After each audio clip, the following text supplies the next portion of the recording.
You're listening to Make It Possible Ukraine Volunteer Heroes Stories, the podcast about volunteers who have made a difference in Ukraine. Together, we can make it possible for people in Ukraine. Welcome to today's episode of our Volunteer Heroes Stories. I'm excited to introduce Chris, a dedicated middle school teacher from Sacramento, California. Beyond the classroom, he coaches basketball, American football, and track and field. Chris's journey into volunteering began with his passion for working with children and his commitment to helping them learn and grow. Last year, he had a unique experience of teaching Ukrainian students, which sparked a deep connection to the war in Ukraine and a desire to make a difference. Chris was volunteering with Ukrainians in Poland last summer. Eager to have a more direct impact and utilize his teaching skills, Chris has set his sights on volunteering with Make It Possible Ukraine this summer. We're thrilled to have Chris here to share his experience and inspirations. Welcome, Chris. Hi, Kat. Thanks for having me. It's great to be here. How are you doing today? I'm doing great. So just to give background to our listeners, we're in Lviv, Ukraine right now. It's mid-July. And we are in the middle of summer program with Make It Possible Ukraine, which we're honored to have Chris as our volunteer. Chris, why did you decide to come to Ukraine? What connection do you have to Ukraine, to Ukrainian people? Yeah, so as you mentioned in the intro, I guess it was 2 years ago now. I was teaching 7th grade math at the time, and I had a few Ukrainian students at the start of the year.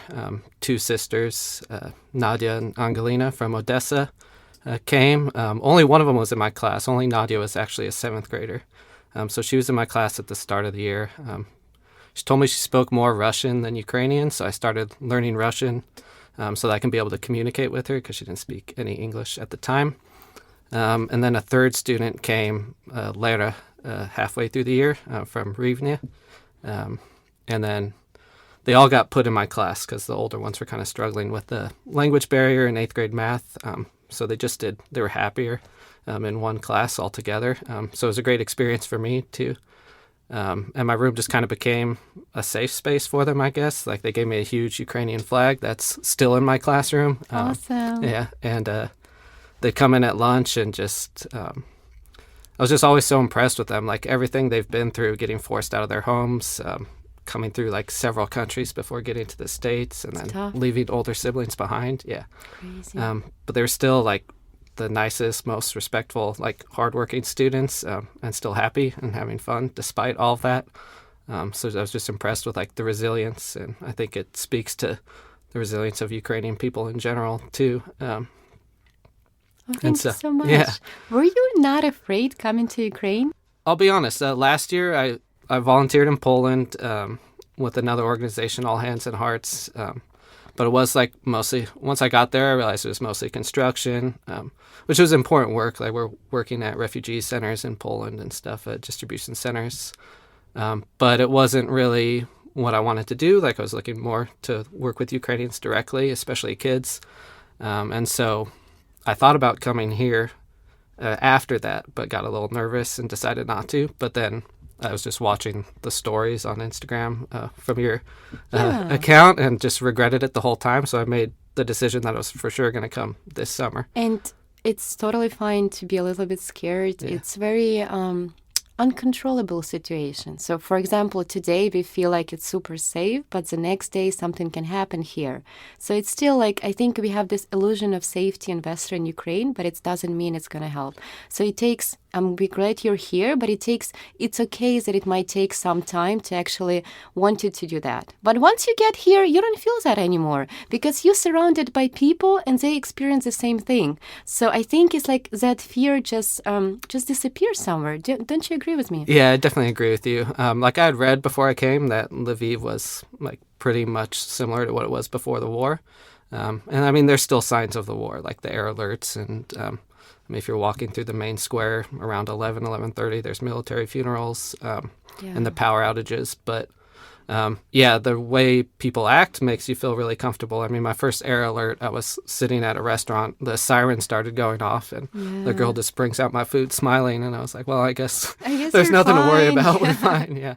So, I mean, it definitely feels very safe here.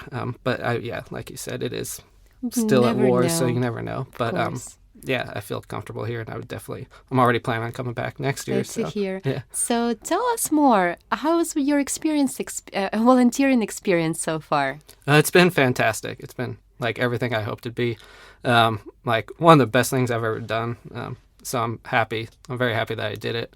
The kids are amazing. Like they're all, again, similar to the girls I had back in the States. Everything they've been through.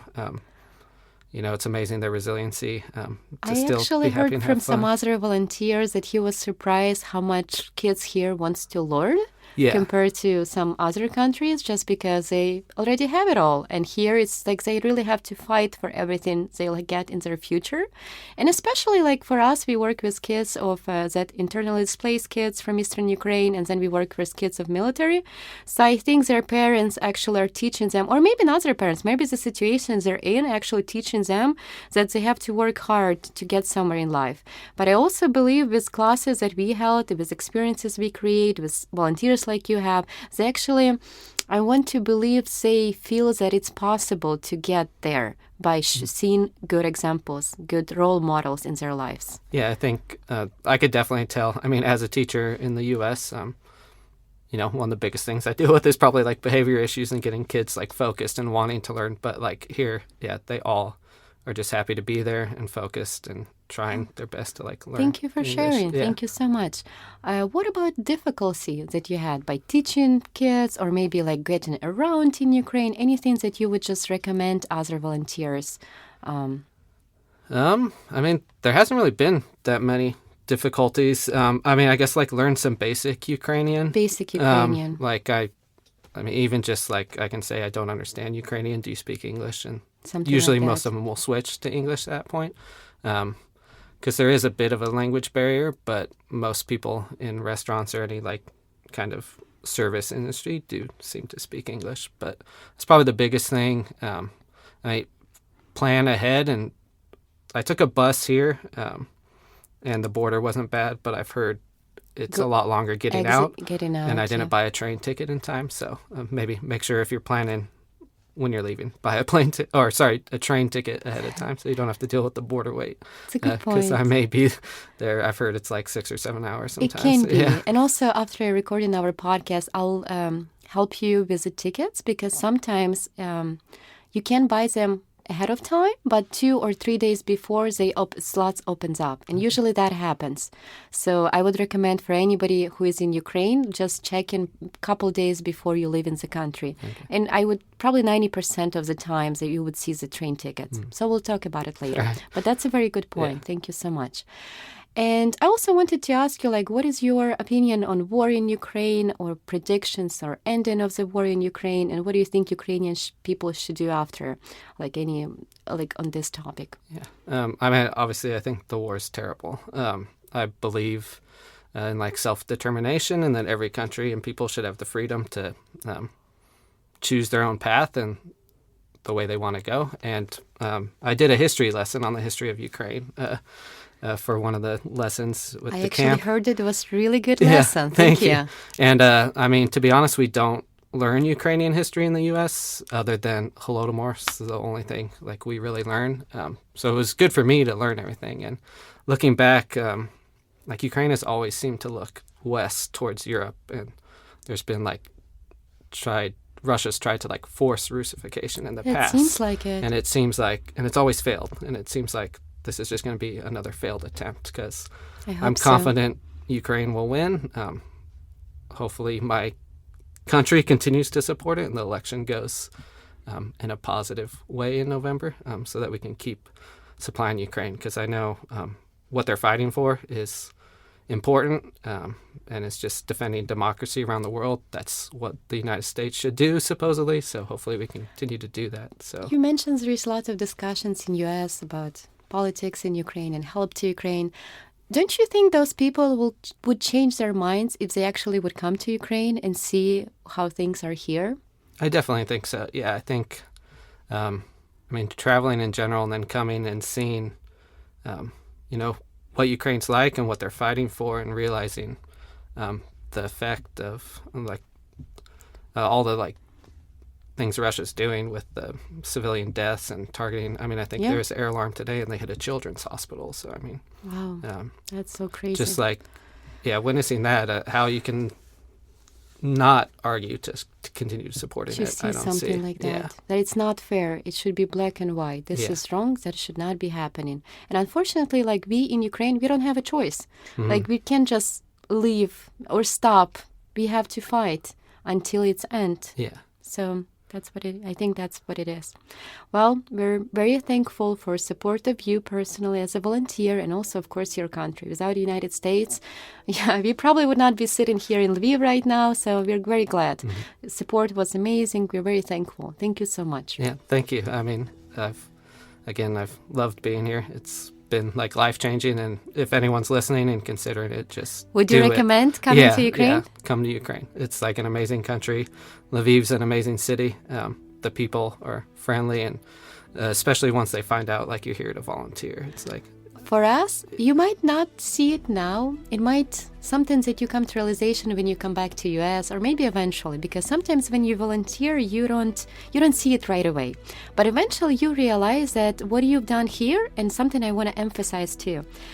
For us, when we walk around in the city right now and we see international volunteers, when our kids see international volunteers, it gives us a hope that everything is going to be okay, that the world cares. So even if you're here just to do that, some people might think it's not really that much, but it is a lot, because we're spreading the world. We make Ukrainian people feel like we're not alone, and believe in a bright future ahead of us, because amazing people like you support us. Thank you so much, Chris. Yeah, and I really hope you come back to us next year or any year you can. You're always welcome. Thanks. Thank you so much. I definitely will be back. Thank you for listening to our podcast. I hope you enjoyed our amazing volunteer story as much as I did. I truly hope it inspires you to volunteer in Ukraine. We need as much help as we can get, and every effort counts. Check out our Instagram, Make It Possible Ukraine, and our website, makeitpossible.ua.org, for information on our current and future programs. If you can, please support our future initiatives financially by donating on our website. Your contribution will help us continue to bring smiles to more kids in Ukraine. Thank you so much, and see you in the next episode.